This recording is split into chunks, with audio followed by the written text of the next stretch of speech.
We are live again, live.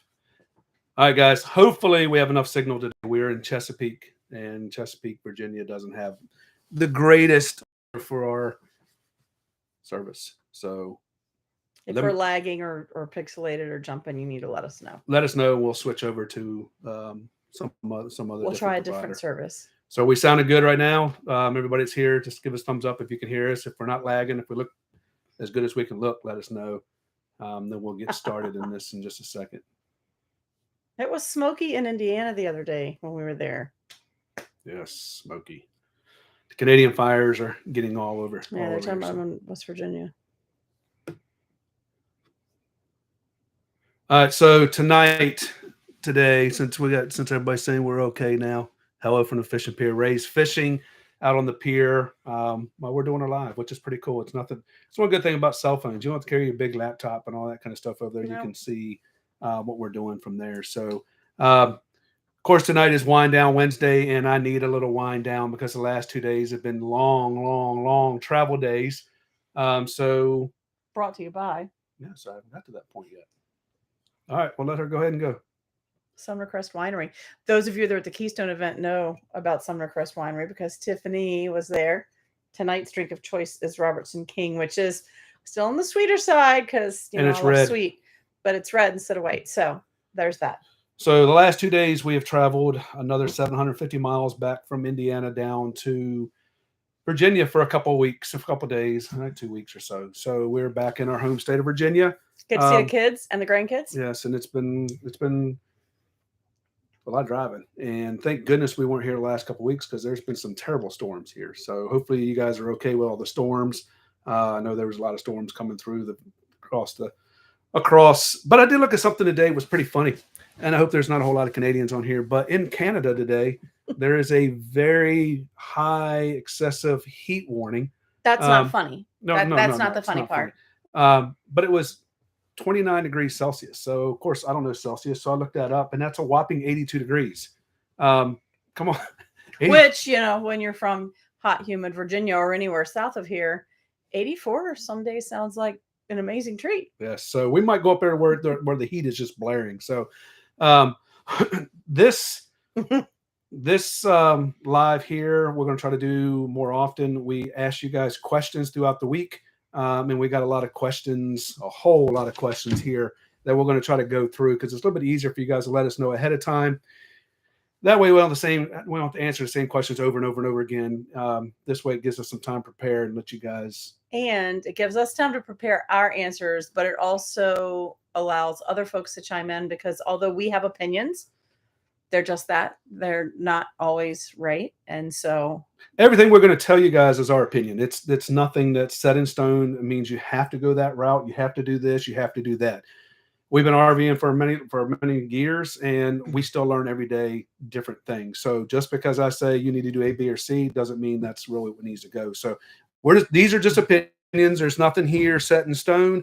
Don't quote me on any of them. It's just. Well, and it could even be something we learned and we, maybe we were told incorrectly. Anything going on over there real quick? Yeah, quit hey to Patrick. And Patrick said Bobby because we said Tiffany. Yes, Bobby. Yeah, Bobby. And too. Hey, Elizabeth. Shelly, we are in Virginia now. I think he just said that, but you had typed that before he said it. Who's in Chesapeake Bay today, right now? Is anybody on here in Chesapeake Bay, Thousand Trails? That's where we are. We've got a nice muddy site. But if you hear 1,000 Trails, not muddy, let us know. But it's really muddy where we have to park the truck. Where the campers parked is nice and solid. Till it rains. And it's supposed to rain a little bit next week. So yeah, he said 84 is not even balmy. No. 82 and not I had to get a chuckle out of that because I know they're not used to all that cold weather up there or the warm. They're not used to the hot. when it gets 84 degrees now.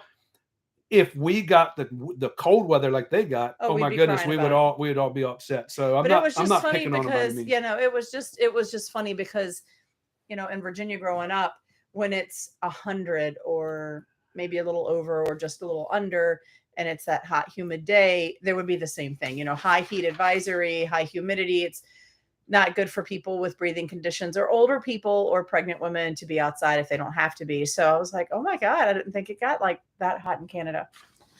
apparently their idea of that hot is a little bit lower than ours. So we're going to go over a couple of these questions that are on here. I'm not going to put them in any particular order. That way you don't know who they came from, because there's no dumb question. We like all the questions. So Hey, Harold and Cindy. Somebody asked us today if we take our truck through the truck washes and our camper through the truck washes. That's a hard no. No, I don't do that. But we haven't had a bad experience, so we should preface our answer with that. It's not like we've done it and it was bad or anything. We have a black camper and a black truck, and if all they do is they spray them off, of course, that's not going to get all the dirt off of it. They need to wash it with some kind of wand, some kind of brush, some kind of whatever. The only thing that we will put on our campers or our trucks is lamb's wool. And if you go to the Blue Beacons and all that, they don't use lamb's wool. They just use a brush and just wipe everything down, or they try to power wash everything off. So most of our stuff is hand washed. And we do have ceramic coating, so we don't have to do. No, we don't have to wash. It doesn't take us long to wash. So ceramic coating is the best thing we've ever put on our camper or our truck. Bob Moses Ceramic Coating is who does all of our stuff. And that's the only people that will ever do our stuff. And it's been holding up great. My truck now has 81,000 miles on it. So that might be a question later on down the road. So we're up to 81,000. So if that's the question at one of our campouts, that's where we are right now. It's when I wash it, when I get it clean, it still looks like it's brand new. Same thing with the camper. So the only part that doesn't look brand new is the bumper that they had to replace when we hit the deer, because it's not coated. So the answer is no. I don't take it through any car washes. I don't even take it through a car wash like your local car wash at home where it has the brushes or whatever. And those non-touchless ones that go through, all that is a power washer that kind of gets off there and it's still dirty. So I mean, it's good if you. It's better than shake nothing. The dirt off. So when we leave Indiana, there's bunch of horse poop all over the road. So that is a good thing. Still on the truck. Yeah, it is a good thing to drive it through there just to kind of get some. Because the park we're at now doesn't allow you to wash your vehicle. How the water's been off for many times. Yeah, so Joyce asked how the water situation was here. When we got here this afternoon, the water was off, and it came back on. I don't know, it was probably like 5-ish or something, because I got a text when we were at Walmart that it was back on. So apparently we had assumed, but someone kind of confirmed it today, when they ran the new wires that are not yet hooked up, but where they ran the new pedestals for 50 amp that they're doing throughout the park, they cut and or nicked some things. Of course, you don't know that until water starts bubbling up out of the ground. So they're finding that's why the water's been on and off a lot this year, because they're finding all those cracks or nicks or cuts in the lines as the season progresses. So it's inconvenient, but it is what it is. All right. So our next question was, give us one lesson you have learned the hard way during camping and during travel days. So the hardest lesson I think we've learned during travel days so far is somebody, if you can watch that video, no, not even. Who left the pump on? Somebody left a fresh water pump on. So we do travel with water in their tanks just for reasons like this. When we got here today, there was no water.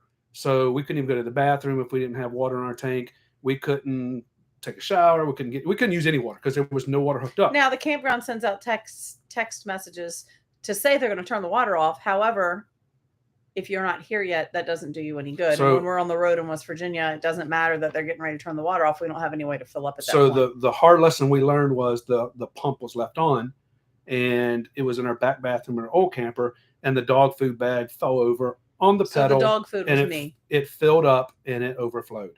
So let us know what your worst thing you guys ever done. Comment in here. Let us know. We would love to hear what issues you've had. But that was probably our worst one, camping, going down our driving travel day. We forgot to cut the pump off. It fell. It actually didn't overflow till we got to the campground. It must have just fell coming in. So we got and lucky. he came in and said, "Why is there water running out?" So don't be embarrassed. Let us know what you've done. Let us know. Let us know your worst travel day, Derek. I know you have plenty of them out there. The Blackstone. Derek, there is a Fusion like 4 doors down, and it looks like yours in the back. The black metal at the bottom on the back of his camper looks a lot like yours did one time. So let us know. Give us some suggestions, or give us some ideas. What was your worst travel day? Yay, Elizabeth's getting her boot off Friday. Yay. That excites me because I finally got rid of the sling. I feel you. You have anybody in there we need to talk to? Is everybody there? Before I go to the next question. Yeah, about saving you a spot, Derek. spots are few and far between. I was told today by the guy at the front gate that they have 80 some, I don't remember the number, 80 something check-ins on Friday. Well, I know Friday there's Friday. a couple big ones leaving, so you need to get here early. They are letting everybody in at 12 o'clock. Yes, so it's going to be like Orlando. They it was lined up. It was lined up. But I heard they started letting people in a few minutes early today. So anyway, there's that. And we have friends here with golf carts though, so maybe we can drive around. And if something opens up that day and you're about to pull in, we can. What else you got? Can nab it. Tribes from Wisconsin. Hey guys. That's most of these questions are from her. But front and back. Yes, Harold or Cindy. Got to keep that ceramic shiny. Yes. I know it needs to be washed really bad right now. Very bad. All right, so I'm gonna go to the second part of that question. The second part of that question was during camping, what did you do? And this is a two-part question because somebody else asked us kind of the same question. No, we'll back up because Melody says, "Do you keep some water in your fresh tank just for incidents like this?" We always keep water in our fresh tank. Yeah, it's one of the things we used to never do it. We don't travel with a full tank of water unless we do travel with a full tank of water. I mean, if we're going to be traveling for 2 or 3 days and we're going to be boondocking and we're going to need the water, yes. If we're just going from one park to the other, then no, we just put enough in that if we need to stop and go to the bathroom along the side of the road, we can flush the toilet. And if we get to the park and it's like this and there's no water for a few hours, we have enough water to, flush the toilet or wash a dish or something. So Melody's second question was, do we bring in our awnings whenever we leave the campsite or leave the campground? And that was the lesson we learned the hard way about camping. We didn't do anything wrong. Lisa was letting the dog out. She was walking the dog and I put my awning out. There was no wind whatsoever. We put the awning out so she'll stay dry because it was pouring down rain. And we were told that it would break whenever there was enough water on there. Not break like in a bad way break. But one arm would break and the water would pour off. So we were sitting out there and she was walking the dog and doing what she needed to do. And she came back in and she said, "Oh no, what was that noise?" And I said, "She said what it was. That was the awning." I said, "What do you mean it's the awning? It should have broke." Well, it did. It broke. So there's a video there. You guys got to watch that video. It broke the real way. So, it broke right down the grid. So that was our worst thing we probably ever had happen while we were camping. So the answer is no. If I go to the pool that's right down 2 or 3 sites down the road, then yes, I'll leave the awning out because I can feel the wind or whatever it is. If I leave the campground, the awning is always, always, always in, because I'm gonna tell you, June, July, and August, especially around these areas, the pop-up storms. Yeah, fast, and there's no way. And our awnings, if you guys ever hit the button, it takes a few seconds to come all the way in. We probably use our awning less than anybody out there, probably less than any of you. Yes, because and we always have, because he's afraid of wind, and we weren't really so afraid of rain up until that one incident. Now we have our awnings pitched, which if you have a Fusion, you should do that because they don't break. And we do have a video about that. So if you have a question on how to do it, it's very easy. It takes 2 seconds. Might need a ladder. I don't know if you can reach it. You don't even need a ladder. I can't reach it. But you push the button in and push it up. You're done. So anyway, it's not hard to do, and it could save your awning. So yeah, no, we don't leave it if it's windy. If it's gonna be windy, and like you said, we left a campground one day and we probably got 2 or 3 miles up the road, and we could see the storm out in the distance, and we turned around and went back and brought it in. All that thing is a huge parachute, and I think ours is 28 foot long. I don't know, it's stupid. Whatever. So it's ridiculous. Long. So don't leave your awnings out. We see a lot of people doing, even tied down. I've seen awnings get blown up, even though they're tied down. So what else you got over there? But great questions, guys. I think we appreciate all the questions you give us. I don't know what that abbreviation means. Used to have the bar style WDH something hitch and didn't check they were properly seated. One day one of the bars fell. Oh, like a weight distribution hitch. That's what it is. Bars fell out and the hitch head was dragging back. Yes. Oh God. Yeah, that would stink. Yeah, that would be a bad day. Keep giving us some of your bad days, because we've had some bad days. We've had some good days, but we like to hear about other people's issues. It's nice to know you're not alone. Yes. And I'm telling you, we're up to 43,000 miles on our camper right now. The new 2022 Fusion's up to 43,000. So we put a lot of miles on. Knock on wood, thank goodness we haven't had many bad travel days, except for blown tires here and there in traffic. But everything else is going pretty good. So our biggest question, are we ready for that? Or you got to We get are through that? currently at the Thousand Trails in Chesapeake Bay Who? in Virginia. Shelley's asking. Sorry. Okay, go ahead. TTCB, Mm-hmm. not TTO. Here's not, another bad day when your kitchen cable slide broke yes. and it bumps up to the island, so you couldn't get in the fridge. Yeah, that's Thank goodness they're not really hard to change out. You just wrap them around, you put them in, you put a little clamp on them, you tighten them down, and you're golden. You can get it in and out. yeah, but you're out boondocking somewhere and you don't have an extra cable. You don't have a cable. They say, okay, I'll say this. They say you should have an extra cable. Then I'll say we don't. So when I say they, I'm not pointing fingers because we don't, but they say you should keep an extra cable just in case something like that would happen. So a question we've been hearing a lot lately, and we did a lot of research on it today just to give you guys kind of the, we knew the answers, but I wanted to give you a lot of the correct answers. Now, remember, this is all opinions or things we have been told. So the question and not by is, Google, by people, but the question is, people are wanting to get rid of their refrigerators that are gas electric, and they want to go to 12 volt or residential, and they want to know the difference in a 12 volt and a residential.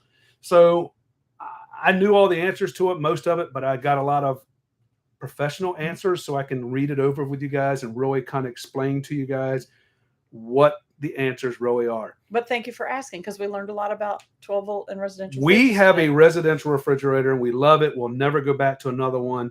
It's the best thing we've ever had. We had a residential 3 campers ago in our Forest River. That's when residential first came out, and we loved and it was bigger than this. So the pluses on a residential is it's residential. It's going to seal up better. It's going to close better. It's going to make better connections. It's bigger. It's going to be better insulated. It's better insulated. It's bigger, so you can get more stuff in it. You have to have an inverter to run your residential refrigerator. A 12 volt refrigerator, all it runs off is your camper batteries. So it's basically, and don't do this, but basically you can take the cord, cut it in half, put it on your 2 batteries, and you have power. I can't do that with a 120 because it has to take DC through your inverter to make AC, which is 120 volts to run your refrigerator. There's no right or wrong ways. If you have a residential refrigerator and you're boondocking and your inverter goes out, your fridge is out. You have to either turn your generator on or you got to find some power. So if you're boondocking somewhere and you're living off your solar. The good thing is, I know you guys, everybody says sticks and bricks and their power is going out. As long as you don't open up the refrigerator 150 times, 200 times, it stays cold. And that's the one benefit. That's the good benefit about a residential refrigerator. Get in, get out, do what you need to do. It's going to stay cold. You'll be okay. So 12 volt runs off of your batteries. 120 volt runs off of your inverter. So you got to have some power for your inverter. So as we're driving down the road, our solar is charging our batteries, which our batteries are going through an inverter, which our inverter is going to the 120, which is running our refrigerator here and our refrigerator outside. So I hope we answered. Well, also, there might be one more thing. Also, the 12 volt. Okay, let me just say, in my opinion, the 12 volt or the residential are both going to maybe not more efficiently. I don't know the right word. Like we have ice cream and it's frozen. And a gas electric, that's it's not rare. Frozen. It's soft, which is nice because you can dip it out of there. It might be frozen, but the ice cream's never frozen solid. So that's a thing.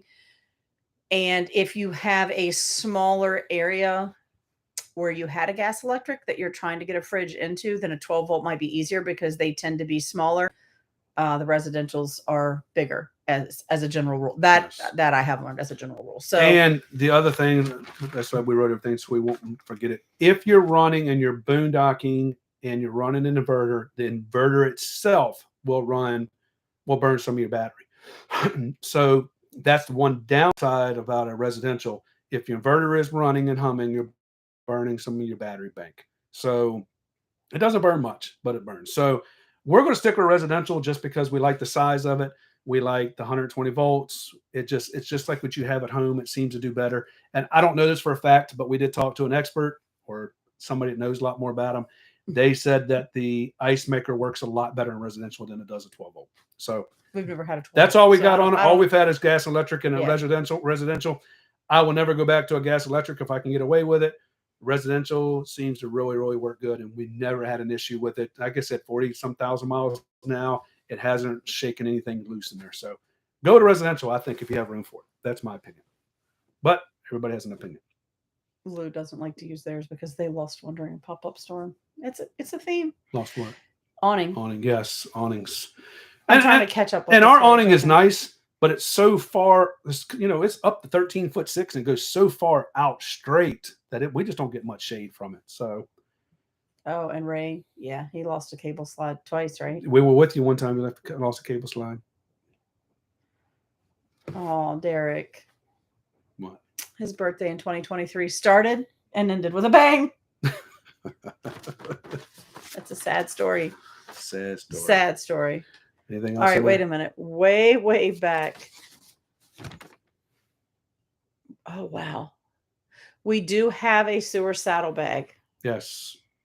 We have not had to use it. We've used it once. We've used it a couple of times, but we have not had to use it on We have the one you kind of just screw in pretty tight. As long as they have threads inside the sewer thing, we can screw it in. So if we get somewhere that it's not threaded or it's all broken up, then we will use it. What we normally do is we'll get rocks out of the driveway, out of the site. We'll fill that sewer saddlebag up and lay it over top the black tank drain, and that holds it.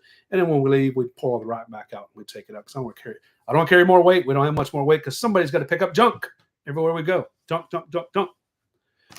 So, on a nicer note, Tiffany said, "Hey, Tiffany's in the house. If you guys haven't, making you look good. Always. If you haven't been to Tiffany's Winery, which is Sumner's Crest Winery off of 65 in Tennessee, Portland, Tennessee, she is a harvest host. You guys need to go, and you need to tell her if she's there or the girls that are there that you saw it here, because I make commission off of it. No, you do not. I do.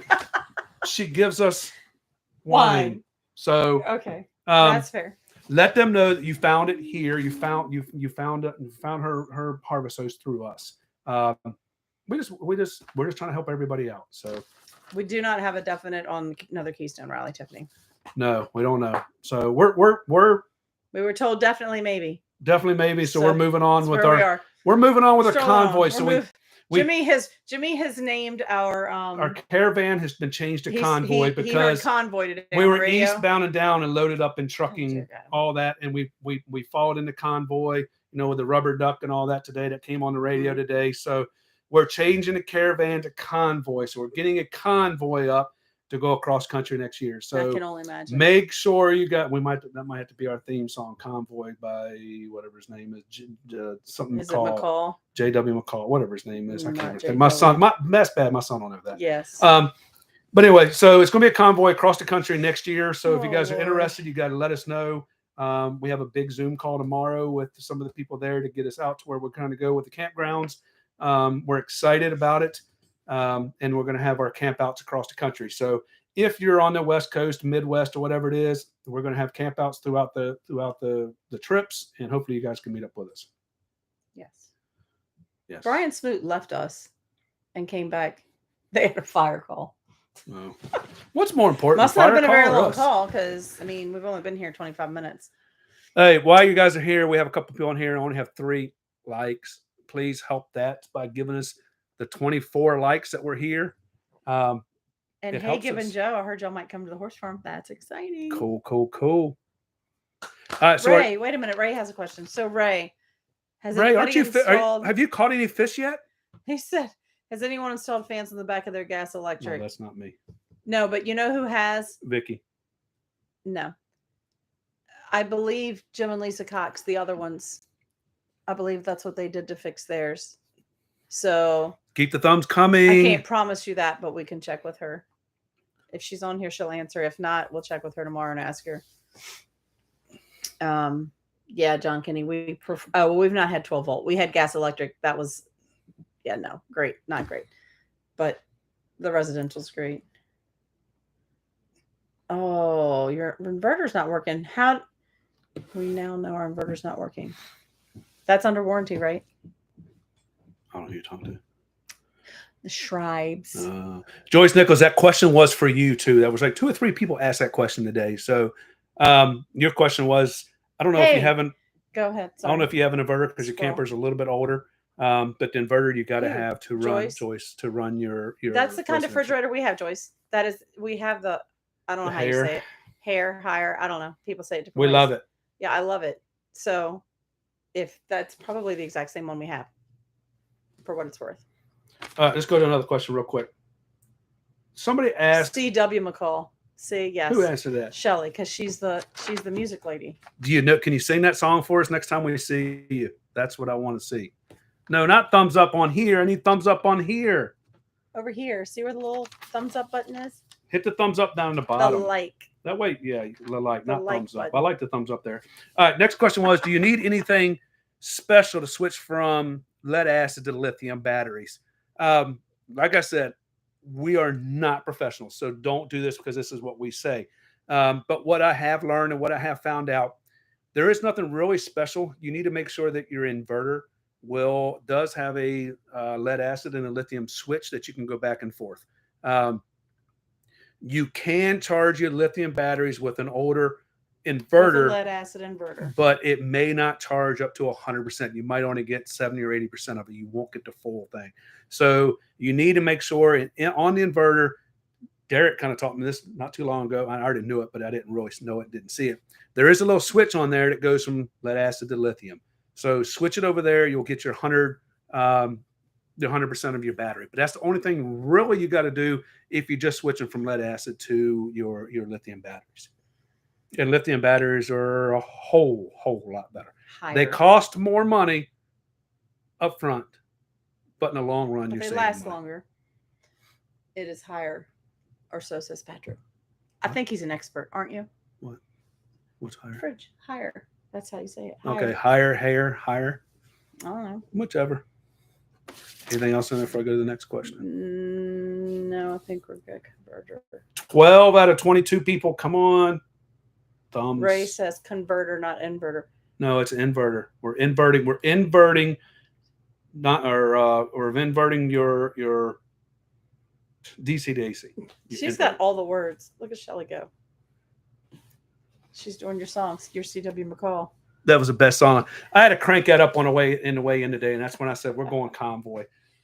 Because it doesn't have to be a convoy just of trucks. I mean, we live out in Virginia where we're near all the bases, and it always says convoy follows. So I might put military convoy. Yes, I might put that on the front of our truck. Convoy follows behind us. Convoy. You But, realize hold on. Those convoys even on the interstate go like 40. So I'm have just you saying. heard the new convoy song? Not the new one, but the second one. The second one they're out in Germany or out in Europe area. That was a pretty cool one too. So How new is that? it's not new. It's 30 years old, 40 years old, but it's not the same one. Yes, that was from the CB radio days. Yes. Hey, but CB radios are still cool. Who has a CB in their truck? Anybody have a CB? Because I'm getting ready to try to find a company that will work with us that gives us a longer range on the two-way communication so we can talk a little bit farther, because our little handheld Motorola's, if I can't see you, I can't hear you. Half And the if time, if you I can't go see over you, a hill, we're done. So I have been looking at Cobra and I have been looking at Motorola. Two of them have different walkie-talkie type of CB radios that we can talk back and forth. That's on a private band. That's not everybody can hear you. So if you have those, please let me know, because I'm looking for a company now that wants to work with us to figure that out. So when we do our convoy, I'm hoping everybody can have one of those. So there's the eye roll. So it's easier for us to communicate, because sometimes when we're out west, these things don't work. are alarm clocks, which I love. I mean, they work. They're just a little. And if you need to stop now, you need to stop. So now. if anybody has a two-way radio that's not ham radio operated, that you have to have a license. I think there's one underneath. You have to sign up for I think it's $20 a year. I think it is, to have a license to run it, but it goes a little bit farther. It's not ham. Oh, here we go. I've been doing research. Yes, Tiffany. Higher is what we have. Higher refrigerator. All right. Here's another question. Smokey and the Bandit. I love Smokey and the Bandit. Who is that? John Kenny. Yes, I love Smokey and the Bandit. Now Shelly's got to go find the new song so she can hear. Oh, you haven't heard it? Oh, golly, it's not. It's you not. don't see a thumbs up or a like button, Tiffany. If you're on your, right there? if you're on your, if you're on a TV or something, you can't see it. But usually, it's just down at the bottom. It's just the thumbs up. how many hours do you travel per day? Well, we just did 763 miles in 2 days. So it's more than I want to travel. So in our Today wasn't a bad day. we have traveled, which it felt awesome one day. I said, how far we got to travel today? She said, 1 hour. I said, 1 hour. Yes. We're just going to Williamsburg. It just depends on where we're going. We have pulled 821 miles, I think it was. But we don't like to do that. From South Dakota all the way to Indiana. We don't like that. I just wanted to hurry up and get there so I can take a 2-day break. There was a stop planned. Let me just say that. Whatever that mileage was, we She did have broken up have a in two. stop. It wasn't South Dakota. It was South Dakota. Iowa. No, it was South Dakota. Anyway, It we were was South supposed to Dakota. start at, we were supposed to stop over in Illinois. And when we got close to where we were supposed to stop, he was like, I'm ready to drive. We left early. We got plenty of time before it gets dark. When I get sit down when I finally get in that seat, I can drive for days. It doesn't bother me. But in our convoy, we're going to try to do 300 miles in 3 hours. Tiffany, did you see that, John Kenny? If you're not on your refrigerator, oh my goodness. Oh, if you're not on your TV, John Kenny says if you close your message board for a second, you'll see the thumbs up. And John Kenny will know because John Kenny is one of the He's a biggest YouTube expert watchers. He doesn't do YouTube, but he's always on YouTube. So if he knows where it is, he can find it for you. So yes, Brian Smoot. But yeah, 4 hours, 250, 300 miles is what we want to do. Our convoy is going to go between that 4 hours, 250, 300 miles. That's it. I'm not going to go any farther than that. It just makes it easier, safer, and more happier to especially since his back bothers him a lot lately. That I feel like an old man. I got to stop more often now. You're getting old. I know it sucks. It happens. So that's the minute hours that we drive. Yeah, we can drive more, but I don't like to. Well, and since the deer, we don't like to drive at night. Yeah, since we hit the deer, he used to be a big night driver. That deer slowed him right on down. Well, and this morning we left. We left at 5:30 this morning, and we counted 5 deer before we got on the highway. Yeah, and there were only a mile 2 and a of half. them. Literally, were in the parking lot at Cabela's and making the turn to leave the parking lot, and here come 2 deer. And then as we turned out of their parking lot, the road we had to turn down, there was 2 more on the side. And then before we got over to the interstate, there was a couple more. And then once we got on the interstate, there were several. They were just standing there. They didn't run out in front of us, but if they're there, they're there. Speaking of Cabela's, we were in Cabela's in West Virginia today. And I'm going to tell you, it was kind of odd. It was kind of neat. It was kind of weird. We have property in West Virginia, so I can say whatever I want about West Virginia. Nothing bad about West Virginia. My dad, her family's from West Virginia, mine, whatever it is. This guy, we pulled into Cabela's and I was not on hook. And we were getting set up, and I see this guy stop coming up. We're in the parking lot. I should charge you guys for all these funny things. He's in the little road coming up. He says, "Sir." I said, "Yeah." I thought he was going to say something about the RV or something. I don't know when he was going to go, so I'm just waiting. He says, "I want to show you something." I said, "Okay." So he goes back to his car. I think he's selling something. He pulls this thing out, and he has it in his hands like this, and he says, "Do you need one of these?" And I said, "No, I have 4 of those." He has a sewer hose, in his hands, snapped into itself. And I looked at him funny. He said, "I found it on the road down there. So it looks brand new. It looks brand new. So did. if you need it, I have a sewer hose for you." And one of us, thanks, guy. I really appreciate it. We do have ours, and anyway. Yeah. But I've never, ever been approached in a parking lot asking if I want a sewer hose. But it was very nice of him. It was very nice. He found it, because if I needed it, would have been a perfect time for one. So nice. that was before. That was a first. That was a first, and that was before we went to bed. We wake up this morning at 5 o'clock, and I go outside and open up the door, and I almost trip over something going down the steps. And there's a reel coming tonight. If she finishes, you guys can really see it. Somebody dropped off food. So if it's you and you're on here and you're watching, we appreciate it. They brought us burgers and fries and fries and a drink. So has anybody ever sitting on the steps? I come out of the door at 5 o'clock in the morning. There's lunch. There's dinner right there. It's like, what is this? And it was a double Baconator, 2 of them, and French fries and a huge drink. It's like, wow, guys, I've never in our lives had something like that. No, at least had flowers put on our steps from our horse farm that we go to. But there was food. There was dinner sitting right there. Now, of course, we didn't see it till the next morning, but that would have been awesome. So West Virginia guys, we love you guys. So sewer hose, Dinner. No, thank God. I don't know. It might have been from the same It was guy. a crazy. It was a crazy stop last night at the Cabela's. Joyce, we have stayed at that Cabela's in Triadelphia because I had never heard of Triadelphia until we stayed there. We stayed but a this lot of time, Cabela's. We were at the Cabela's in Charleston. Charlestown. Not Charlestown. Charlestown. Plenty of room. It wasn't really quiet. A lot of people were like racing up and down the road right there. But I turned my air conditioner on and it was quiet. So has anybody ever had Uber Eats delivered to your doorstep without even asking in your camper, which was pretty neat, pretty cool. Any other questions over there before I go to my next one? No, Tiffany, they did not leave us a balloon with a pineapple on it. Only Bobby.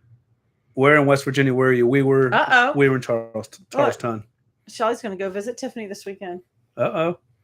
Make sure you let them know because I want my commission. Kenny Collins, Tiffany, I hear you hear me. Tons of water because you've got a big truck and it doesn't matter how heavy it is. Yeah, but he can't have so much in his camper. No matter how big his truck is. Anybody else on there I need to look at? Gets cut off Jeffro. Who's Jeffro? I can't see that little picture. What else you got on there before I go to the next one? See this? Oh, I know you can't really see me moving my mouse, Tiffany. So see Life's RV Adventures? Says she's coming to visit you over the weekend. Don't forget my commission. I make 50% commission Jeff off everything. Rowe with his bowling alley. Jeff, oh God, what was his name? Don't tell me. Who's the kid that worked at bowling alley? Jeff. I don't know what you're talking about. Yes, you do. Anyway, let's go back to the next question. Questions.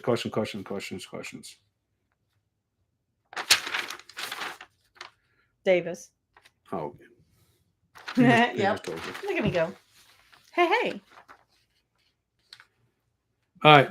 Planning for gas stops and diesel stops. So we don't have a gas truck. But we have gas on board for our generator for our fifth wheel. So here's the thing. I'm not a Buc-ee's fan. I know you guys are going to hate me for that. I'm not a Buc-ee's fan because we get diesel and they don't like the great big trucks in there. And we have been, you can't get around for us. So it's not a good stop for us. But what I've seen of it as we drove through a couple of them, I think it's a good spot for people with gas trucks. Absolutely. Because people there's a lot of gas room. and trailers, it looks like it's a great spot. So we use Loves most of the time. I know it costs a little bit more, but we know what we're going to expect when we get there. We know what's going to happen. But if you had a gas truck, it would not be great. It will not be great because it's super tight. And we know that because our toy hauler has gas in the back end. So when we're trying to fill those tanks up, we have to go up front where you're battling. So we're almost 60 foot long and my gas tank is all the way in the back of that. So yes, you can take your truck into a gas, and we have taken 2 Fusions with 2 diesels into gas pumps, and we blocked the whole everything. Damn place. We pulled up, we were tight, we put the other one in tight, we got our gas, so there's a lot of other places out there, but I will tell you, there's been many days that we've had to unhook our camper at a Sam's parking lot or a Walmart parking lot and drive over there and get gas. And it's not convenient, and it's not fun, and it's not easy, but it beats being stuck on the side of the road with no gas. So sometimes you'll have to do that. You have to drop your camper and get that. But I'm gonna tell you, the problem is getting gas on our toy hauler. I can't drop the camper in Sam's parking lot and go get gas. And trying to put in 60 gallons with a 5-gallon can is a pain in the butt. Yeah. So I feel sorry for the gassers. But I will say, with a big truck, I try. Like if it's a Loves, I know we can get in, and I know that doesn't work for you if you have a gas truck. I'm out, Tiffany. But I will say, when planning, and I know it's a real pain in the butt, I try to zoom in like on Google Maps at stations that we're going to stop at if it's something I'm not familiar with. And I know for you that would mean every single gas station that you go to, which is a nightmare. But that's like there's not a good answer for that. When we first started, I had a 2500 Chevy gas truck, and we were in Myrtle Beach. Oh my gosh. We went in to pull in and get gas. And the trailer wouldn't. We were almost out of gas because we had to stop. So I pulled in as far as I could, and the camper was too tall to fit underneath the canopy. So I got my gas, and thank goodness there was a cop sitting right over there. And I went over there and I said, "Dude, can you do me a big favor?" And this was South Carolina. This I was said, on the way "Oh, home from Myrtle Beach. We were not in Myrtle Beach. We were in some little it was bitty. South Carolina." We were in some So little bitty town or county. I in said, South "Is there Carolina. any way that you can block traffic for me just for a couple seconds so I can back out and get on the way?" His eyes got about this big. He was so He excited. turned his sirens and his lights on. Speaking of, It was probably the most action he'd seen. Speaking of smoking a bandit, he drove on out there. He blocked the traffic. He did. He got out, put his hand out, had his lights going. Thank God I backed up perfect that day because that would have been embarrassing. But I backed up, got in the main road, honked the horn, took off. That was the most enjoyment that guy's ever had that day, I think. But yeah, gas trucks are hard. I understand. But yeah, we have the same problem with just because we have the fifth wheel and we have the toy hauler. So almost 60. Oh, well, there you go. So Shelly says she has a 428. Yep. Almost 60 foot long. Hers is 6310 from the truck bumper.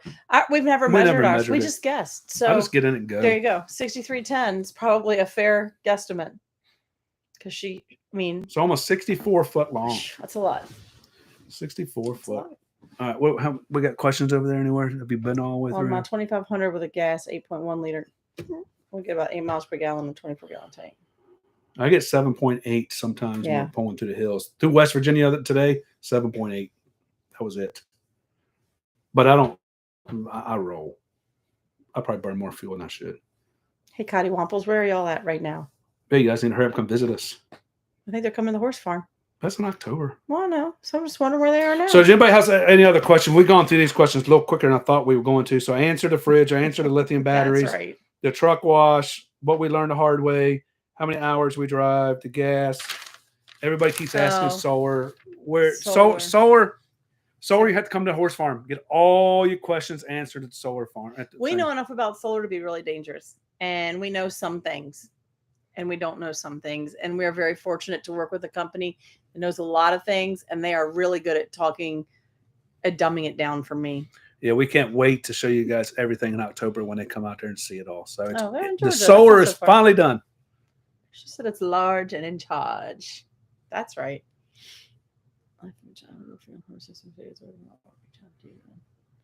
Solar does rock. Yeah, Brian Smoot, you say that not much network here at Chesapeake Bay. With our T-Mobile right now, we're streaming with you guys. So we're on T-Mobile right now, so it's doing pretty good. So it's working for us. It is. It's working. Unless you guys tell me something different. No, well, Joyce thought it was, but she said it must have been hers because we're back now. What else we got over there? Yeah, solar is never done. It's an ongoing project. But we have kind of a special project because we're testing some equipment that's not out yet. So by October, it should be out. Then we can talk about it and people can see it. So I can't wait to show everybody all of it. But right now, we're at a standstill. Because we are loving it. Loving it. All right, give me some more questions, everybody. I'm out of questions now. I thought these questions would last a little bit longer, but we kind of blew through them. So you guys have any other questions for us? We still need some more likes if anybody else is out there liking. We're trying to get back on our YouTube videos. Hopefully next week, the grandbaby will be here coming in Thursday. He's till Sunday. So now that Lisa's out of her swing, much done between now and then. Hopefully we can get back into the videos, but we need some ideas on videos that we can build for you guys, create for you guys that will help you guys along the road. 100,000 miles on the road, 3 years. We've learned a lot. We've seen a lot. We've done a lot. So we want to be able to help you guys have a great camping experience. So Joanne Schreiber from Wisconsin, where are you with all your questions?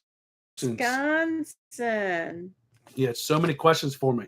My arm is doing a lot better. Thank you. I went to the doctor last week. And he told me I needed to slow my roll, that I was expecting too much too soon. He was very happy with the mobility that I had, that some people have far, far less. So he was happy with that. And he actually gave me 4 exercises that I can do with the band. Do the ones I can and take it very easy on the ones I can't. So 2 of the 4 I can do without a problem. 2 of the 4 are still not excruciating pain, but painful enough that I do minimal. I don't do the full exercise because I can't. He basically told her she's in the Do first it till quarter I of a hurt. 4-quarter football game. He so said you she's need to. still You're got a getting long ahead of way to go. yourself. You're in a football game and you're only to the end of the first quarter. I got to washing dishes and almost washing the camper now, washing the truck, vacuuming the floors. Whatever. I got her doing it all now. Perfect. We're back. No, just kidding. But it will be hard this weekend because I cannot pick up the grandbaby because I still have a 2-pound lifting. You have a whole nother arm. I know, but he's like 35 pounds. He's heavy. So yeah, the little baby, I can manage him. Smoothing for me. Lisa, held your shoulder. Brian smoothing here. Blurry. Oh, so we're in and out. Blurry sitting here editing. Yeah, it's Who's never editing? ending. Cotty Wamples. Oh, I haven't edited in a while. I'm sorry. We need to get back on it. What is Doughboys? Oh, you don't mean Doughboy like No, Brian. You mean like Doughboys, what are Doughboys that we cook? You got to come to one of our campouts to see a Doughboy. Can't tell you. So for those of you that were at the meetup in May and I didn't have my Doughboy sticks and we had to borrow somebody else's, they've been found. They were at the house. Emily, my daughter, who wanted to know where they were when we were at Endless, they were at the house where she lives. So Doughboys basically is a piece of biscuit that you wrap around a stick and you cook it and you turn it real slow. And when you take it off of the stick, it's in a little cone and you put your it makes like a little cup. You put brown sugar, liquid butter, squeezed butter and brown sugar in it, and it's like a little donut. So if you have diabetes, it's not for you. That's or for sure. You can put like pudding in it and drizzle chocolate, or you can put pie filling in it. Whatever makes you happy. It's just a little cup of dough. It's just a little piece of biscuit dough that cooks over the fire. I'm not a big fan. I call them sore thumbs. They look like a sore thumb because it's swollen. Okay. Never heard it that way, but that's that fair. So what is your best thing you guys cooked over the fire? The other day at our Keystone rally, we had one of our dealership, Steve Showalter. He came with 7.5 pounds of bacon at night, and he cooked it over the solo stove. I'm gonna tell you what. Yeah, well, it does over the solo stove, but he has this little thing. It's a steak. I know you've seen him. I don't know what it's called though. It's a steak that goes in the ground, and then it's a flat like grill. I don't know. It's just a grill. So he put bacon on there, and I'm gonna tell you what. It was amazing. Like we ate 7.5 pounds of bacon. So that let's night. be real. It's bacon. But over the fire, so bad, it was some kind of so good. That was grease just dripped down peppered into the bacon. Thing. Yes, and it delicious. was good. So what's your favorite thing you guys have cooked over a campfire? Pizza and pie irons, yes. And even people do the bread with the I guess pie filling, make pies out of them, though. Yeah. Anyone else have anything? What is important to you in a campground? Well, it depends on if I have to work or not. So if I work, internet is important, or cell service, I guess, would be. We don't need all the amenities to pool and the hot tubs and the pickleball. If the grandbaby's here, he likes the water, so a pool is nice. But if it's just us on a normal day, a place to park. I need good cell service so that I can have internet and a site big enough to park in. And other than that, I don't really care. I don't want it to be muddy. Yeah, ours is muddy. I want it to be muddy.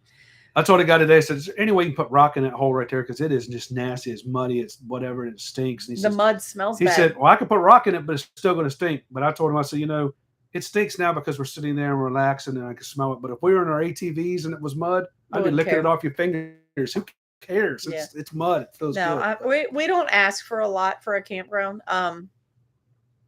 Maybe that's why we are happy in the Thousand Trails Network, because some of them are much better than others. A hot tub is nice, not a necessity. Yeah, when his back hurts, a hot tub is nice, not a necessity. We really just need cell service and just a good place to park. A somewhat dry, level place to park. What else is over there? I can't read them all. Doughboys are flat with powdered sugar and butter. No, John Kinney. Just no. Chocolate or vanilla pudding. I think our next camp out, we're going to get a big fire together, and everybody's going to have to just start throwing stuff in there and just seeing what we can cook. So really, is bacon bad? Is there a way to do bacon bad? I'm just saying. Somebody It said was extremely.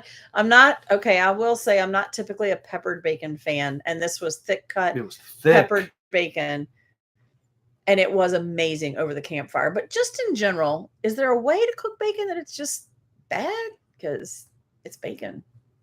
Bacon. Yeah, steaks over the coals are good too. Who said that? Smoot. I'm gonna be looking for them. Grilled cheese is good, and those little pie iron things. Flank steak potato. Y'all make me hungry. Flank steak potatoes and veggies on the black stone. We skipped the veggies. Chili in the Dutch oven. So you know what else?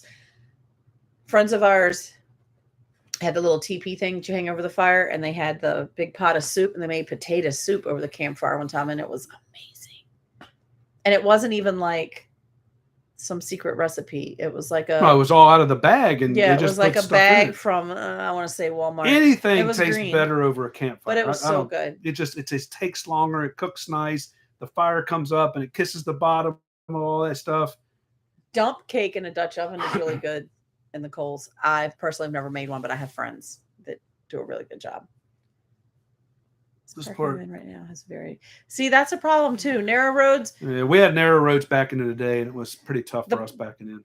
Most parks that have narrow roads because they're older parks. Back when those parks were built, they didn't make monsters like this, so it wasn't an issue. And now those parks are faced with either having to flatten and completely redo their parks or widen the roads. But then if they widen the roads, that shortens the sites. So it's kind of. But you know what I like about the smaller sites and the tighter sites? It's more challenging. And we backed in the day, and it was nobody likes more challenging. I like challenging. I've been backing in for 30 years. I like a challenging site. It was not fun. I like when you back in. The challenge was not fun today. And it's happened so many times. They come over, they go, wow. I didn't know you can get in that site. I was going to use that site, but I didn't think I can get my camper in there. Today, somebody stopped to help us because he thought they just watched the front of it, make sure I didn't run into the golf carts in front. But I like a more challenging site to see if I can really do it. And I get frustrated more if I can't do it than it is the site's being tough. So, okay, undercooked bacon would be bad. Probably. No. I love undercooked bacon. I take bacon right out of the skillet, pick it up, and just drop it in my mouth, piping hot. Okay, so Tiffany's got an idea: open fire cooking contest. We have a next camp out. Yeah, it's a shame you're not coming to our next camp out. She's not coming to Chickateek. I think she is. No, she's not. Hey, please tell me I'm right. God. Yes, please Tiffany, this way or that one. All right, you're not coming. Whatever. This way is you're not coming, Tiffany. I know it's hard for you to tell it. I'm right. Oh my God. Fresh venison loin stuffed with cream cheese and wrapped in bacon. That's gotta be Brian Smoot. No, that's Shirley Atkins. And that sounds amazing. Are you volunteering? Yeah, I know, right? She's not here. She's at home. What in the world? How come you're not here on a holiday weekend, Shirley? Not sure what that's about. You need at least come take some pictures. I need some more pictures. Denise says we go to Chesapeake Bay for the first time when we leave the horse farm. Chesapeake Bay is a nice park. It was a nice park. They need to mow the grass, and they're a little short-staffed right now. That. I'm going to give them the benefit of the doubt, but it's a very large park. There is a Piankatank River is here, and they have a small lake, large pond, whatever you want to call it, to fish out of. It's a beautiful place to be. With that being said, they're a little short-staffed, so there's some maintenance things need to be taken care of. Maintenance needs to be taken care of. She said, "Yep, you've seen me getting this monster in this space." Oh, I bet. I love backing them in. It's just you got to have two people. Plain simple. You got to have somebody behind you, just catching. You just watching the back and make sure everything's okay. But we have learned it so much now that I can back in with my eyes closed. I can back in the complete dark. Me and Lisa have a pretty good routine now. She tells me which way to go, and we do it all on a telephone. So I don't know how you guys all do it. Some people use two-way radios, two people, whatever. We still use our cell phones as long as we have signal. And my main thing for her is when I'm backing in, I want her to keep saying, keep coming, keep coming, keep coming, keep coming. Because if for some reason we don't have cell service or cell service kicks out or she hangs up and I don't notice it and I back up and I run into something, that's going to be a mess. So if I'm constantly talking, he knows I'm still there. Which most of the time I don't want to hear that because it's like this all the time. But when I'm backing in, They're saying, come on, come on, come on, come on, come on, come on. So See here, give him a hubby a football and he has a hard time. Give him a tight spot, no problem. hey, I'm gonna tell you what, and that's this the is the truth. park. This is the park. Twice we have been here, and I'm twice too. Once right up here in that 30 amp site, and once across from the store. Easy site. No trees in the way. Nobody parked across the street. Nobody's truck is in the way. There's nothing. Just us and a bunch of empty space. Pull up and back straight in. Pull up and back straight in. Whoa, whoa. Her Straight in. straight in. It has to. She wants me. If this is the thing, she wants it perpendicular to this. We're gonna have a vote Perfect. here. When you're backing it, when you're parking in a campsite, should the camper be parallel with the edge of the gravel or the asphalt or the concrete, or should it be perfect? Should it be like this? Because I feel like it should be like this. And so he gets she goes out with her tape measure and checks the back tires and checks the front and says, I'm straight with that fence. Yeah, I don't even know what that fence is. It's like one section of a split rail fence. I don't even know why it's there. However, it's here and the gravel is here. So the camper is for you guys that back in, you got to understand when it's junk grass. But today, when we have a tree, a golf cart, land, or what are they? Bricks around a flower bed, we can do that. That's not a problem. Because you weren't out there with your tape measure. Just back in straight. Okay. Tape measure. Let's see how straight we are. We're next. We're off that subject. We gotta go way up here. They're like going too fast. I know. See, she should have been there. It was very challenging. Wait a minute, Tiffany. I don't see the answer. Was I right? She did. No, Great she did. Stomp weekend. You're right, Jimmy. Sorry, Lisa. Yes. I wanted to see the thumbs up. Rude. Right. I'm right. 31 years, 32 years. I've never been right. You're always right. I don't know why you act like that. No. If you challenge yourself, you have to do it for real. It's easy. Yes. Today wasn't so bad. If the mud, I was trying to talk him around the mud. And there just wasn't enough space. If he got on this side of the mud, there wasn't enough space to make the turn. If these annuals here wouldn't park all the way, put their stuff all the way on the edge, I could have made it. But. Well, and it was just a big mud pit. If it hadn't been for the mud, we would have been good. But I was trying to avoid the mud. Oh, yeah. And see, Shelly has to do it by herself. At least you got a spotter. You always need a spotter. Whether or not it's somebody walking through there. Because our problem is we've seen a lot of kids ride their bikes through. We've almost backed into some kids because they just ride through there and it's just dangerous. So we like to have. When I would pull our landscaping trailers, I would be by myself. I would stop, get out, look, get back in, back up a little more, get out, look. Because there wasn't any cameras then. Do you have a camera on the back of your trailer, Shelly? Like he does have a camera. I don't know if he pays attention to it when he's backing in or not. I've seen you tell me I was number one back here before. It's important to know that you're number one. What else we got on there? Oh, Shirley's coming for Labor Day. So you couldn't book because you can't have 2 holidays. Mike is the chef. Schreiber. Okay. Open fire camp. Watch out. He rocks anything or everything. He's awesome. That might be something new at our new camp he just said his favorite is Wisconsin brats. I love, because I'm not a brat girl, but Jimmy and the boys are. I loved that. What was it called? It was somebody's name. Al Capone? Is that what it was? Al Capone?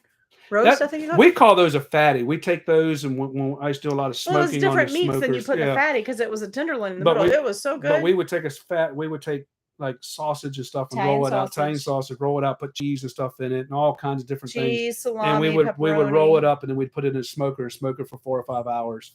That was pretty on time. So it's kind of like it was kind of like the same thing there. So she can't get her dogs trained to back her in. Yes, Shirley, I agree with Ray. You should come by.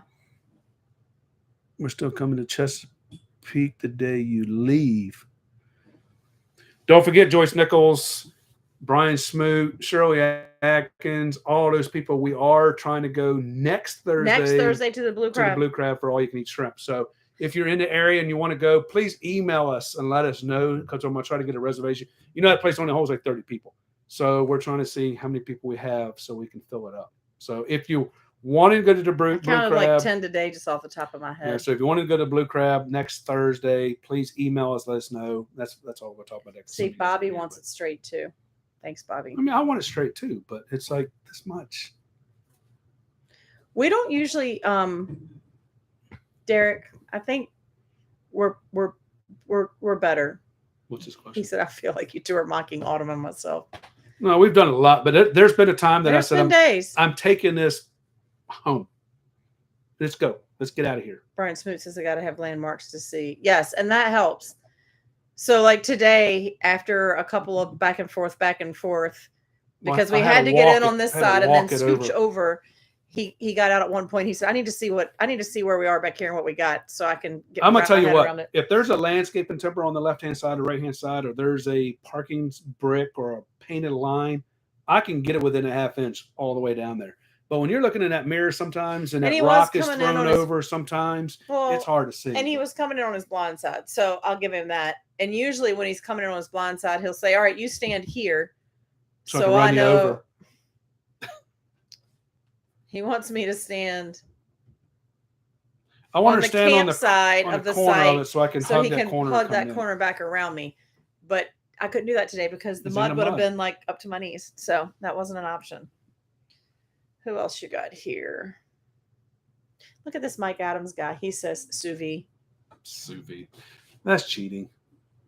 Well, we don't have a sous vide in the camper. You can't sous vide in the camper all the time. But you could, and you could sous vide in the camper and then sear it over the campfire. But if you're boondocking, we can't because it burns up too much. That Mike Adams guy's my dad, by the way.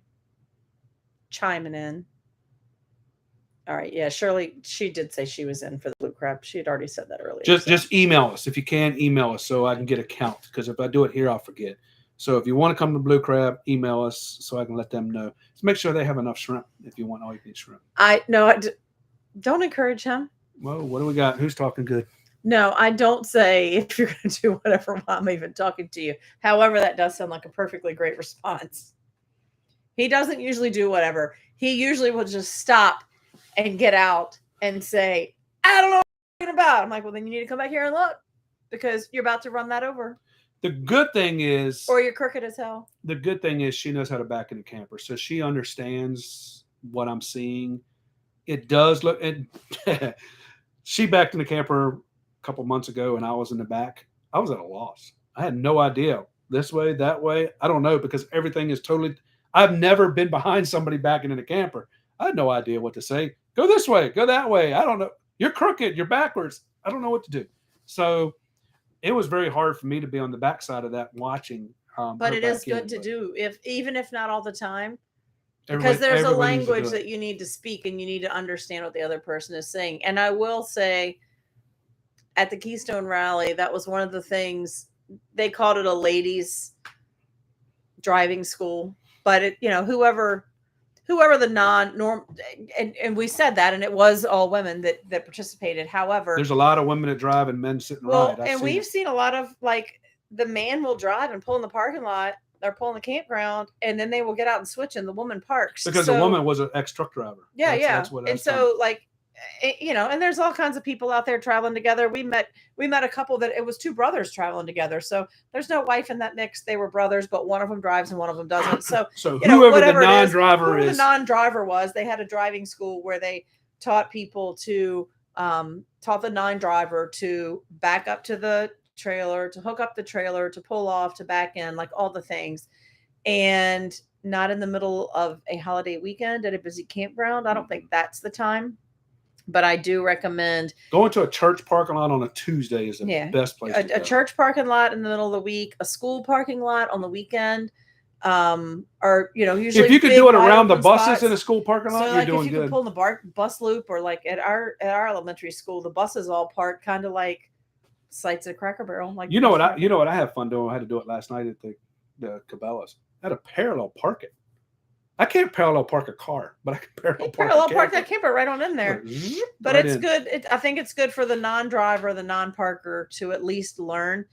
And for one, and for two, it helps you build that communication skill so that you know what they need to hear. At least you know what they see too. It's all that. Kenny Collins, don't be a brat. What's he saying? I'm so sorry you have to stop for fuel so often. I don't have to stop. I have to go to the bathroom, man.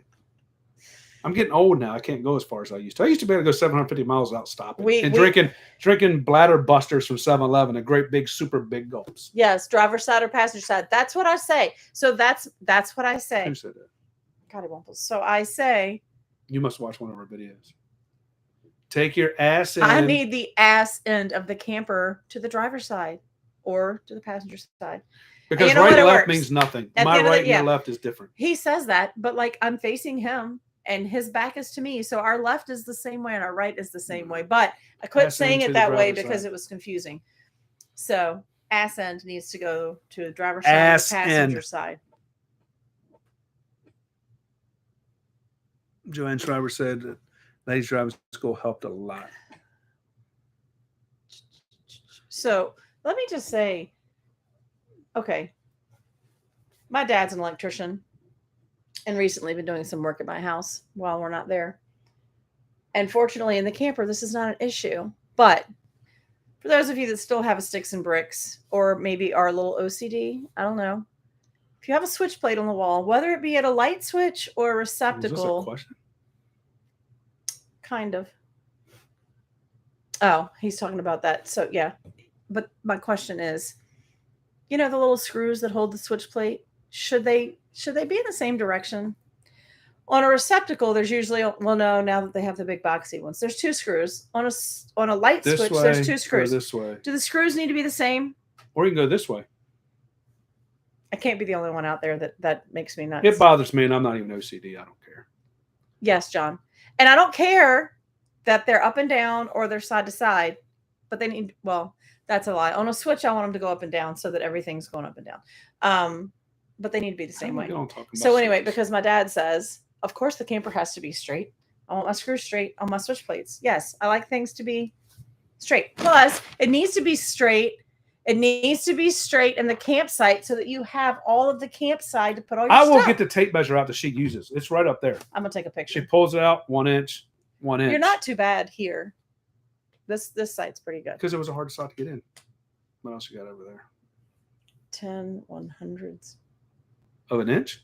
Probably. Just a word of advice. Be careful what you say on the walkie-talkie. You said, realize they're on the same channel as the Rangers. Now that's funny stuff. Well, if the Rangers don't like it, they can change their station. Love you too. Yes, Joyce. Thank you. I'm not as OCD. I did have a friend that everything in her refrigerator, the labels all had to face forward. I'm not that bad. Bobby Knuckles says he needs them all the same way too. I don't believe you, Bobby. I don't believe. I believe him. I don't believe that. I believe Bobby just said, let's just get it done and get out of here. So give us some more questions. Anybody else have more questions about solar? We're not talking about solar because solar coming up. Generators, camping. Poor Derek. Memberships, cooking, going out to eat. If that's what you want to talk about? Anything. Just we need a couple more. Your questions. hour's over, bud. But people are still. See, the thing is, we're getting more of the Midwest now coming in, so it's starting to jump back up now. So, yeah, just ask us questions. I want to keep going a little bit longer. We have nothing to do first thing in the morning. He's talking CB lingo. Who? What is a must-have in or on your TV? You mean like a deal breaker list? So like on TV? No. That's Brian Smoot's talking CB's up here. No, I thought you said what's a must-have on a TV? It's an RV. I might have said that. Other than a bathroom. Air conditioner. Duh. I got 3 of them. So like. Are you asking aftermarket or are you asking? Yeah. So you mean add-ons or do you mean if I want to get a new camper today, what would my deal breaker list be? Joe. I need a bigger bathroom in mine now. Bill, do not know anything about the Lippert ABS system. From 3,000 miles on it, and that thing is smooth. Today, what happened today? Need one of those drop-down Blackstone trays that you have in your trailer. I think Rec Pro. You put the Blackstone thing. Yeah. I think Rec Pro and see what they have. Oh, hers. So do you have a Blackstone? You probably have the they two had burners. them. No, she says her Blackstone slides out and comes Does it not drop down? It should drop Let me down not from say it there. like that, because even though ours drops down, it still comes to my chin in some campsites. The suburban version, but it doesn't come down. Yeah, there's a little It latch when it should comes come down. It down. stops down. You just pick it up and pull it out hard. Comes down.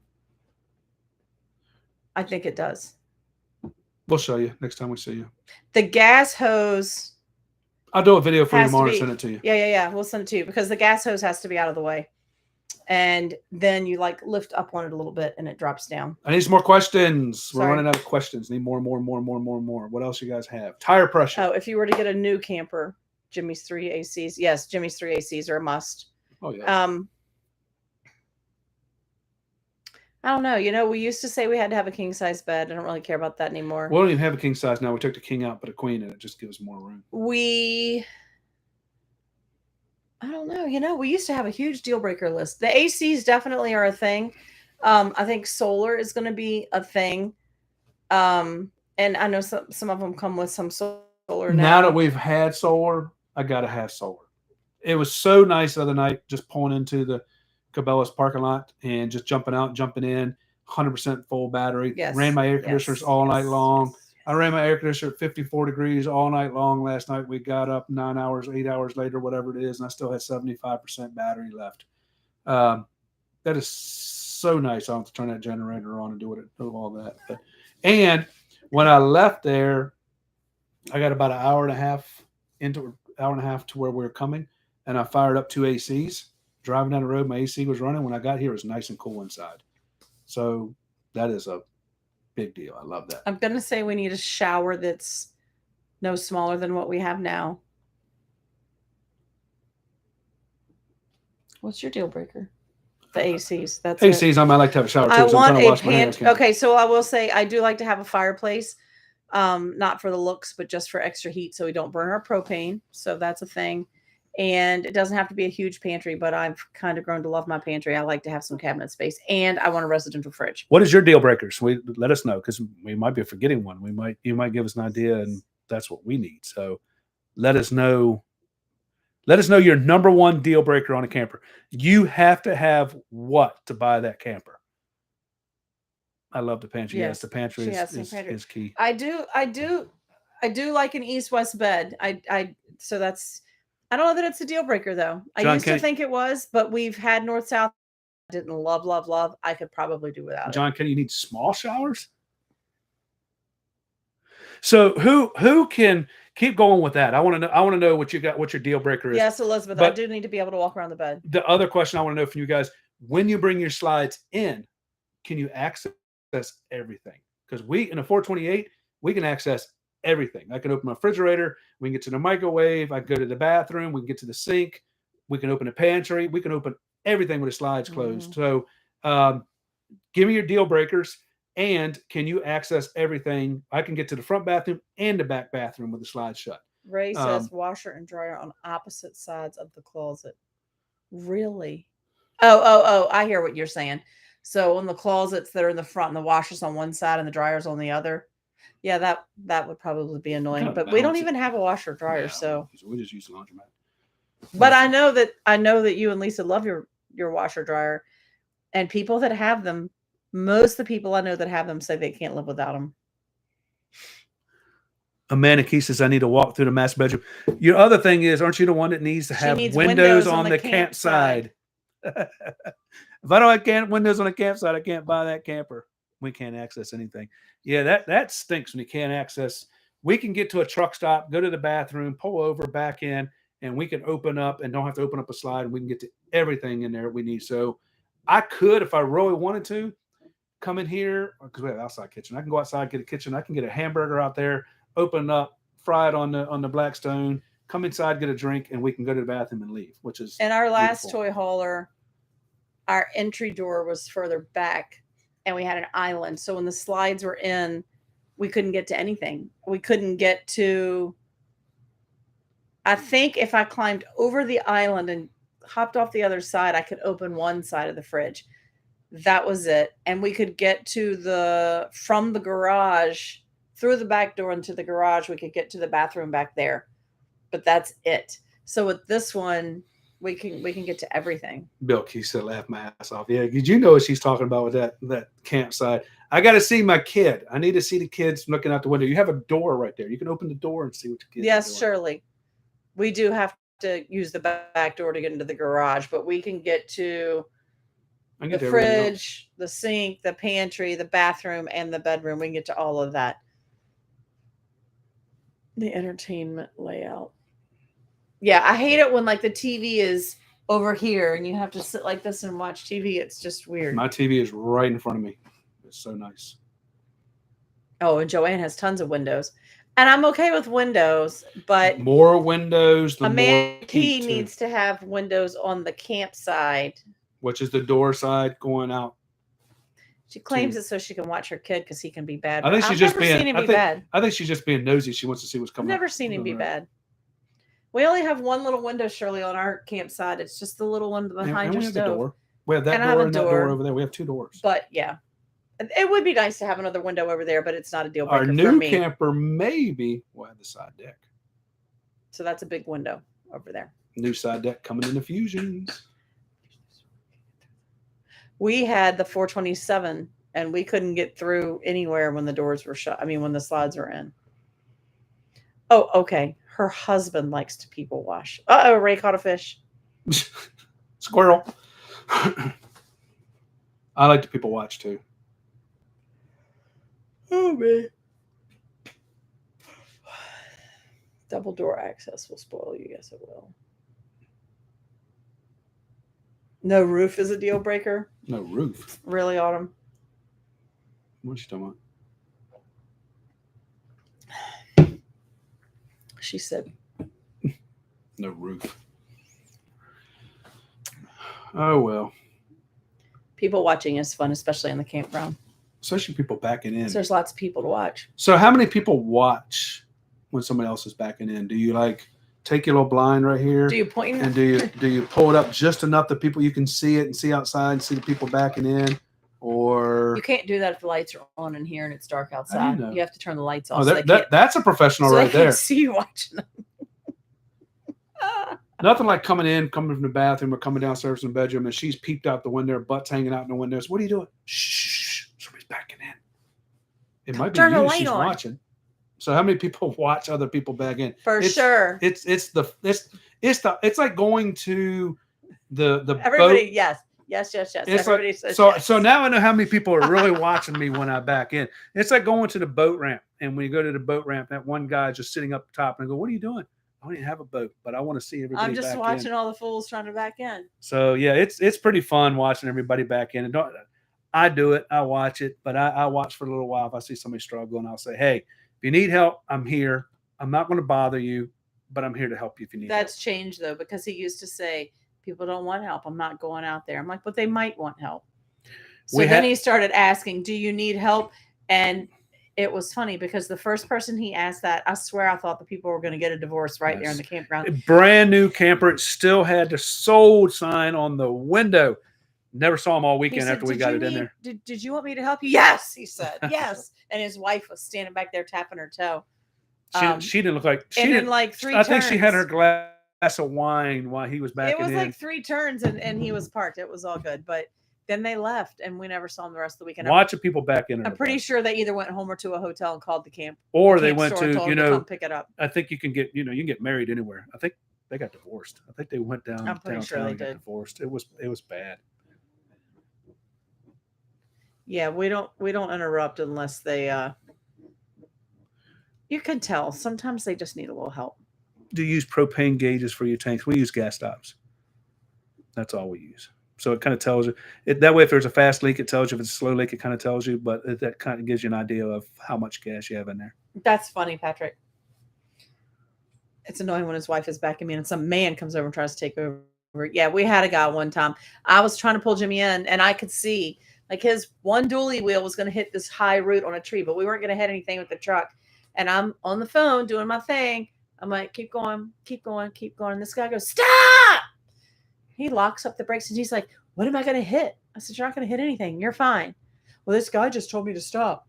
I'm like, I told a guy needs to nicely he stop. needs to go ahead and down the road. We got this under He's control. like, we got this. I appreciate your help. Then he came over later and he said, I really thought you were going to hit that tree. He was really surprised we got it in there. Yeah, and I didn't think you were going to get in that site. And it was a pull-through site, but it was tight. But we got it.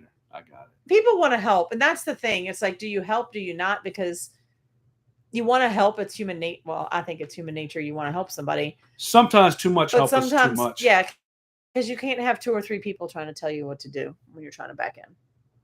I get a couple of questions. What do you got? And they say, well, 32 foot won't fit. So my Titanic won't fit. Yeah, it's like that. I want him to back my trailer in. I probably told him that no, I'd do it. Yeah, no. I can't read. You got to say them out loud. Everyone knows. Come on back. Come on back. Come on back. She said, Shelly, she said, I had a man ask if he wanted me to back in my trailer. I politely told him no. No, you got I'll do it. I got this. Just stand back and watch this. Hold my beer. Hold my beer while I back this in. I got this in there. John Kenny, that's just wrong. But it? it's funny. After they're done, come out with Olympic scorecards and then go back inside. 2. Oh, well. Now, we did have somebody comes to our meetups all the time, and I'm going to call him out because he's probably not on here, but oh, boy. Dan Norval. He's the Farkle guy, if you guys know who the Farkle guy is. He legit, we were backing in, and Lisa said, you have an audience. This is before we met him. I said, you better look like you know what you're doing because that he guy was standing across on the his way truck is watching like you. this, watching me back in. Yeah, he was. And he wasn't just like inconspicuously kind of, looking around or watching from inside. He's up on the back of his truck like this, watching. No shame in his game. Thank goodness that one went in perfect. And then he walked over there and said, my wife wanted that spot, or he wanted that spot. No. Yeah, she did. Carol wanted that spot. And he said, I can't get in there. He said, I told her there's no way this camper's going in there. And then you just backed that in there like it was nothing. So very impressive. Yes. See, you can do it when we try hard. And now they travel with us or come with us to the camp out. Yeah. So it was all worth it. It was fun. It was good. But it was just like, yep, we can put it in there. So. But he surely didn't mind watching. But it is funny when you look over there and you just see people looking like that. It's like, what are you doing, dude? You could at least check I'd have been a nervous wreck. That'd have been it for me. Nah. Yeah. But I told him, I said, you got somebody watching, so you're going to have to look like you know what you're doing. I went like this. We didn't know that he knew us. That was the awning trick. He came over and said, so is it too early to ask you about your awning? That was when our awning crashed. He said, I want to see the awning, but is it a little too fresh still?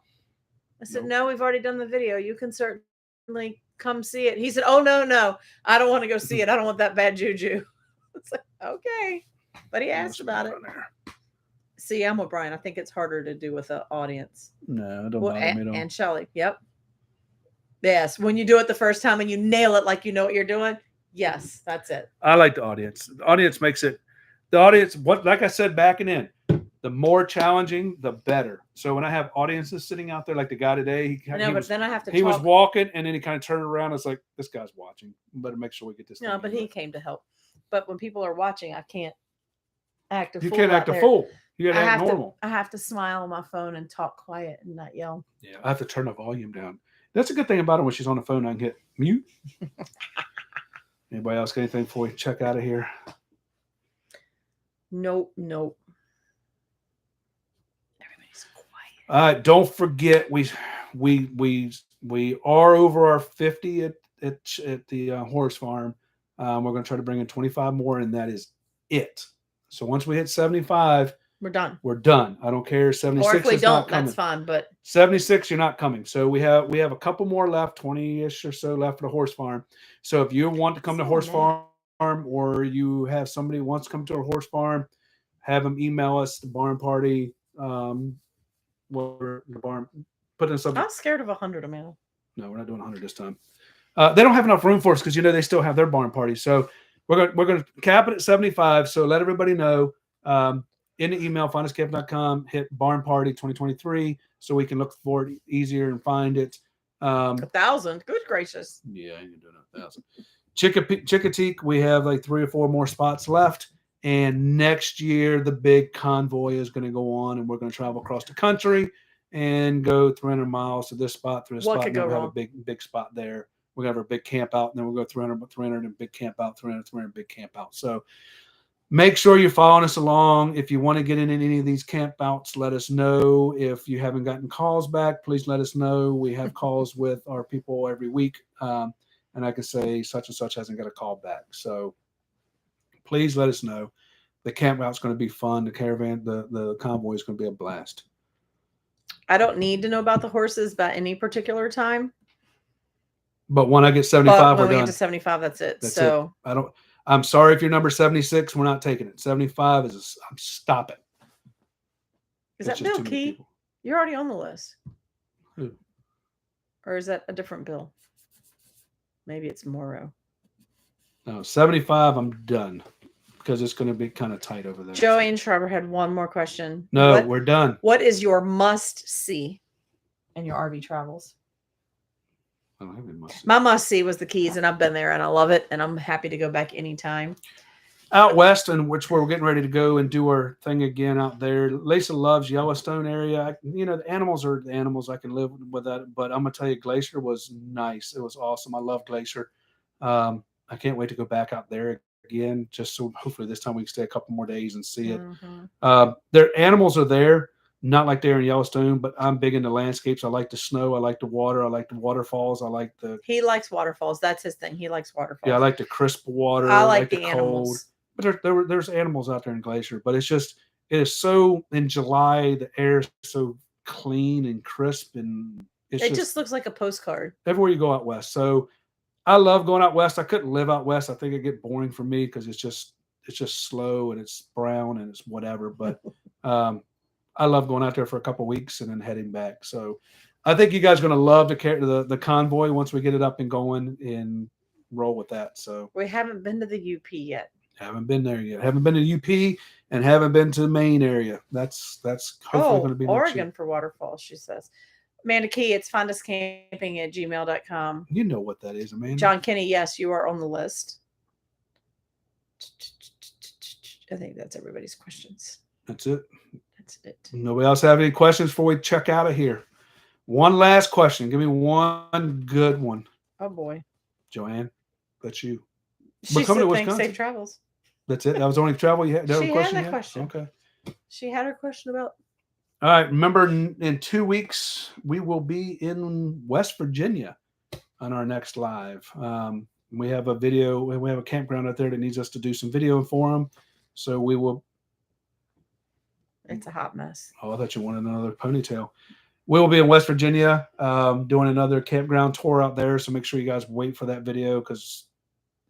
Hopefully that'll be a nice campground and you guys might want to see it. So we'll be live in West Virginia. West by God, Virginia. West by God.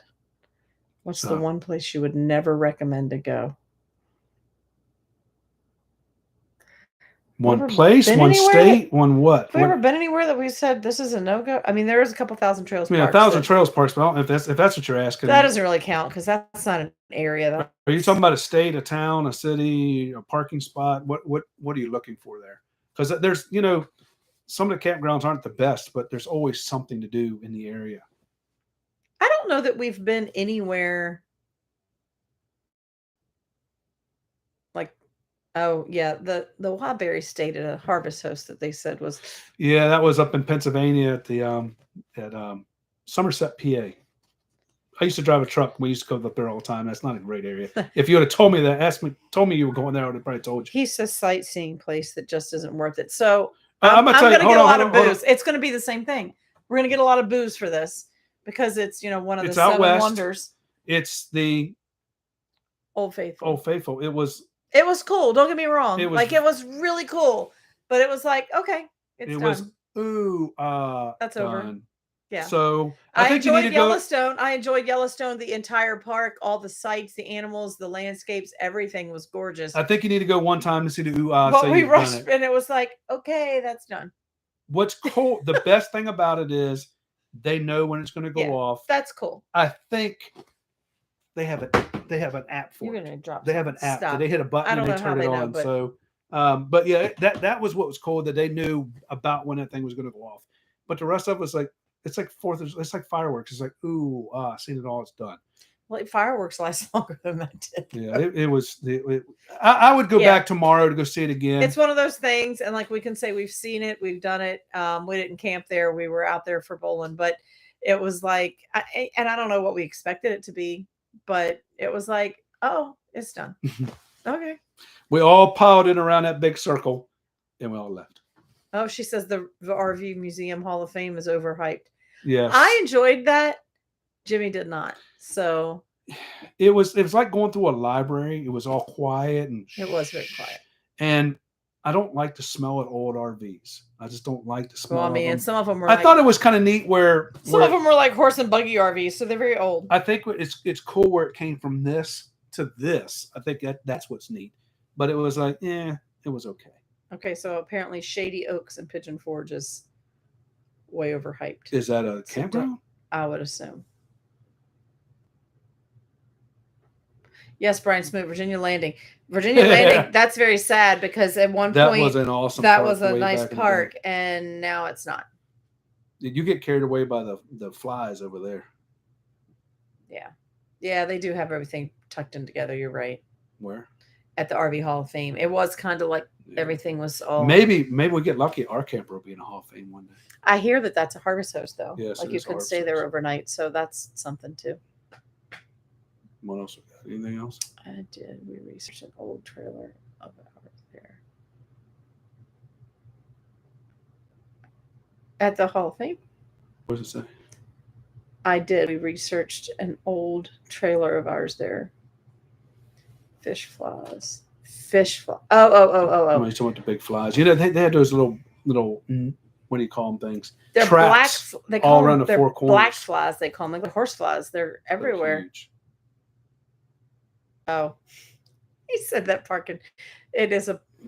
It is a campground in Pigeon Forge. Trailer park with some campsites. Really banjo music in the air. Speaking of banjo music, we used our Passport America one time. It was $20 a night to go, and we were in Texas, I think it was, west of Dallas. We pulled up. Nobody was there working. Lisa had to go into this little room. And it was like a shed that was their office. It said to put $20 cash in an envelope, stick it in the little hole, and you're good. Go find a site and go get it. So I'm not big on being scared where we go or do what we need to do, but we parked and we got out. And we did what we needed to do. We got back into the camper that night, and all of a sudden you hear, you know, like in the old, either the old Western movies or like horror movies where there's like an old rusty sign blowing in the wind. Yeah, it was that all night long. It was creepy. And then we had to stay a second night. And then we came back. So there's that.